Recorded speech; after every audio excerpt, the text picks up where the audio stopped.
స్వాతంత్ర వేడుకల్ని జరుపుకుంటా ఉన్నాం. రాజ్యాంగం అమల్లోకి వచ్చి 75 సంవత్సరాలు. ఆ రాజ్యాంగాన్ని సక్రమంగా పాలకులు అమలు చేయట్లేదు. రాజ్యాంగ లక్ష్యాలు నెరవేర్చబడలేదు. చాలామందికి ఆ హక్కులకు దూరంగా ఉంటా ఉన్నారు. ఈ దేశంలో భిన్న మతాలు, భిన్న సంస్కృతి, భిన్న వ్యవస్థలు, భిన్న ప్రాంతాలు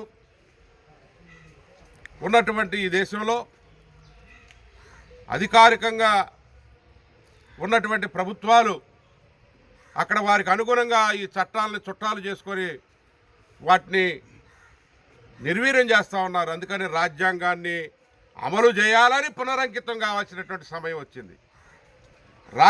భారత రాజ్యాంగాన్ని మార్చాలనే కొన్ని శక్తులు కుట్ర చేస్తూ ఉన్నాయి.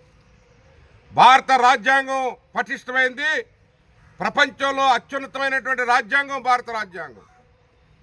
అందరికీ సమాన హక్కులు ఇచ్చారు. అందరికీ విధులు ఉన్నాయి.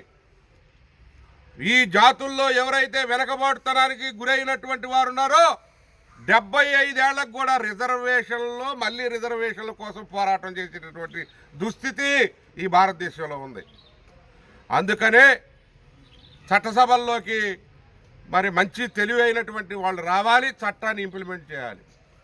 చదువులేని సన్యాసులు, మూర్ఖులు, ధనవంతులు రాజ్యాంగం పట్ల, ప్రజా హక్కుల పట్ల, రాజ్యాంగాన్ని చదవనటువంటి వాళ్ళు చట్టసభల్లోకి వస్తూ ఉన్నారు. ఇది దుర్మార్గమైనటువంటి విషయం. ఎన్నికల సంస్కరణలు రావాలి.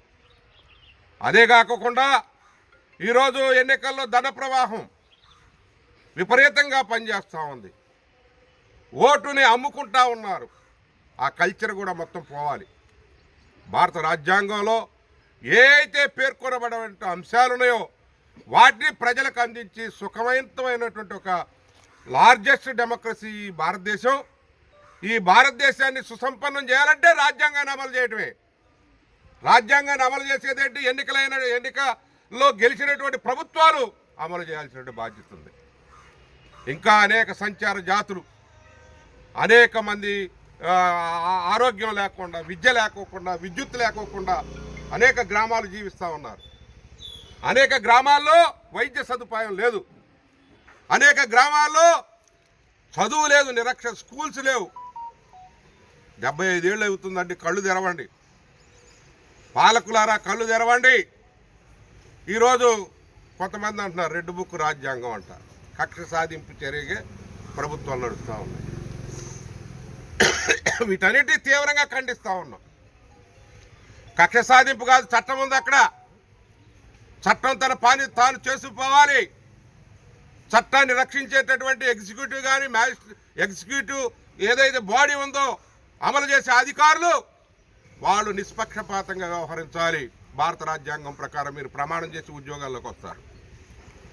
అదేవిధంగా ఈరోజు ఏదైతే జ్యుడిషియరీ ఉందో జ్యుడిషియరీ కూడా కాన్షియస్గా ఉండాలి. రాజ్యాంగాన్ని అమలుపరచడంలో మీ తీర్పులు చాలా మరి ఆమోదయోగ్యమైనటువంటి తీర్పులు ఇవ్వాల్సినటువంటి అవసరం ఉంది. న్యాయం డిలే అవుతుంది. ఒక్కొక్క కేసు 10-15 ఏళ్ళు పడతా ఉంది. జస్టిస్ డిలే అవుతూ ఉంది. అందుకనే అది మరి జరక్కోకుండా న్యాయ వ్యవస్థ కావచ్చు, ఎగ్జిక్యూటివ్ వ్యవస్థ కావచ్చు, లెజిస్లేచర్ మంచి చట్టాలు తీసుకురావాలి. ఈ అమలు జరగట్లేదు. భారత రాజ్యాంగాన్ని అమలు చేస్తే చాలండి. భారత హక్కుల్ని